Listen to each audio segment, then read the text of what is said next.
வணக்கங்க. முதல்ல நம்மளோட சப்ஸ்கிரைபர், வியூவர்ஸ்க்கு நம்மளோட நன்றியை தெரிவிச்சுக்கலாம். எல்லோரும் முருகனோட அருளால் நல்லாவே இருப்போம். இன்றைக்கி ஒரு கருவாட்டு குழம்பு நம்ம செய்ய போகிறோம்.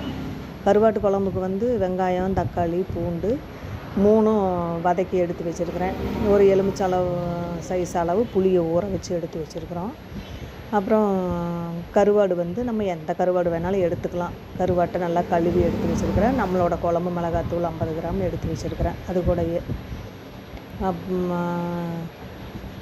தாளிக்கிறதுக்கு செக்கு கடலை எண்ணெய் தாங்க நான் யூஸ் பண்ணியிருக்கிறேன். அதில் எண்ணெய் கொஞ்சம் ஜாஸ்தியாகவே ஊற்றணும். அப்போ தான் கொஞ்சம் டேஸ்ட் நல்லாயிருக்கும். புளிக்குழம்புங்கிறதுனாலவே எண்ணெய் கொஞ்சம் ஜாஸ்தியாக ஊற்றணும். அதில் தாளிக்கிறதுக்கு வெந்தயம், பச்சை கருவேப்பிலை, பெருங்காயத்தூள், நம்ம தட்டி வச்சுருக்கிற பூண்டு கொஞ்சம், அப்புறம் நம்ம கழுவி வச்சுருக்கிற கருவாடு சிம்மில் வச்சு நல்லா வதக்கணுங்க எண்ணெயில்.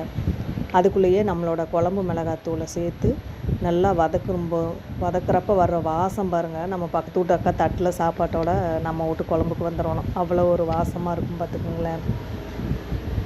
அதோட நம்ம நல்லா வதக்கினதுக்கப்புறம் அரைச்ச வெங்காயம், தக்காளி, நம்ம புளியை ஊற்றி நல்லா எண்ணெய் தெளிய கொதிக்க வச்சு ஒரு கைப்பிடி கொத்தமல்லி தழை, கருவேப்பிலையை மறுபடியும் போட்டு பாருங்கள். தேன் மாதிரி இருக்கும் குழம்பு. நீங்கள் எப்படி செய்கிறீங்கன்ட்டு எனக்கு கமெண்ட்டில் சொல்லுங்கள்.